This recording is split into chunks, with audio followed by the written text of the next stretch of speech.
বছর 40 পেরালেই আজকাল দেখা যাচ্ছে যে হার্ট ডিজিজে অনেকে ভুক্তভোগী হচ্ছেন।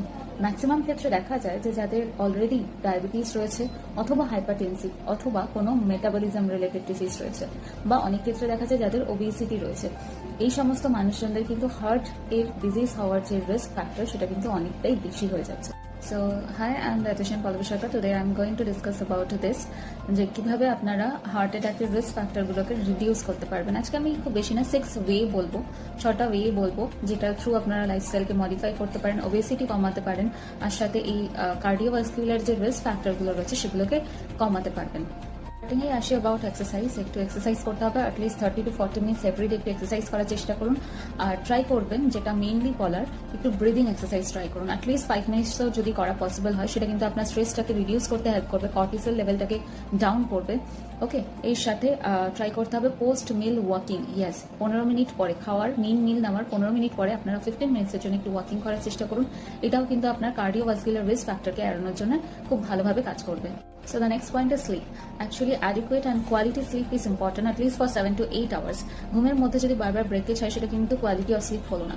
তাই পুয়ার স্লিপ থাকলে কিন্তু 50%, around 50% আপনার কিন্তু হার্ট ডিজিজের রিস্ক বেড়ে যেতে পারে। সেক্ষেত্রে ট্রাই করতে হবে যাতে অ্যাডিকুয়েট স্লিপটা যেন হয়। Third one is the stress busting. Stress কিন্তু কমাতে হবে। স্ট্রেস প্রত্যেকের লাইফেই থাকে, স্ট্রেস কিন্তু ম্যানেজ করতে জানতে হয়। তো স্টার্টিংয়ে বলে রাখি, আপনাদের যার যেটা হবি সেটা একটা পার্টিকুলার সময়ের মধ্যে করার চেষ্টা করুন, সেটাও কিন্তু আপনাদের স্ট্রেস কমাতে হেল্প করে। সেকেন্ড পয়েন্ট ইজ দ্যাট আপনি আপনাদের একটা বাউন্ডারি সেট করে নিন, সেই বাউন্ডারি অনুযায়ী আপনারা কাজ করার চেষ্টা করুন। এর সাথে সাথে ট্রাই করবেন যদি একটু ব্রিদিং এক্সারসাইজ করা পসিবল হয়, একটু যদি মেডিটেশন করা পসিবল হয়, এগুলো কিন্তু আপনার স্ট্রেসকে অনেকটা পরিমাণে কমাতে হেল্প করবে। আলটিমেট গোল ইজ দ্যাট যে আপনার কর্টিসল লেভেলটাকে কমাতে হবে। কর্টিসল কমালে কিন্তু আপনাদের অনেক রকম প্রবলেম একসাথে সলভ করা possible. And the fourth point is the dietary habits. ঠিক আছে, ডায়েটারি হ্যাবিটস এর মধ্যে আমি 2-3টে পয়েন্ট এক্সট্রা বলে দেবো।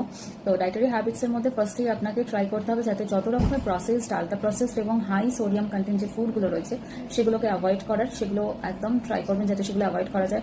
অ্যালকোহলকে অ্যাভয়েড করতে হবে। এর সাথে আপনাকে ট্রাই করতে হবে যাতে magnesium and omega rich food যেগুলো রয়েছে সেগুলো কনজিউম করা হয়।